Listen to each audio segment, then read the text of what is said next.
ভোজনপ্রিয় মানুষের রসনার স্বাদ মেটাতে ইলিশের চাহিদা বেশ, আর মৌসুম ফিরলেই সেই স্বাদ নিতে বাজারে ভিড় করেন ক্রেতারা।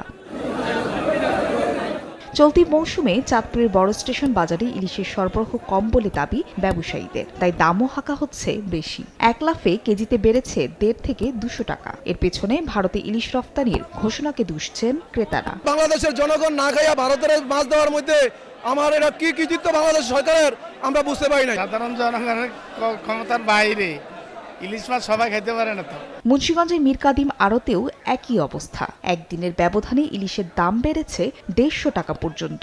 আড়তদাররা দায় চাপাচ্ছেন জেলেদের উপর। রপ্তানির কথা শুনছে, এই জন্য আর কি দামটা সিন্ডিকেটের কারণে বেশি হয়ে গেছে। মনটা খারাপ যেন আমরা বড় মাছটা কিনা খাইতে পারি না, বিদেশে বেশ চালাইতেছে। ইন্ডিয়াতে মাছ দিব আপনার 3000 টন, এই মাছ ঘোষণার লগে লগেই মাছের দাম বেড়ে গেছে। এখন আমাদের দেশের জনগণ যে বড় ইলিশ মাছ খাইবে, কদিন পরে মাছে অবরোধ হয়ে যাবে গা, কিন্তু এদের অনেক নিয়ন্ত্রণের বাইরে চলে যেতেছে।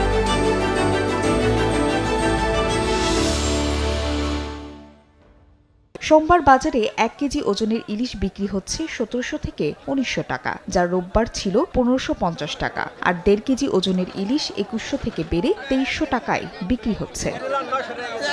ফাহরিয়া ফারজানা, সময় সংবাদ।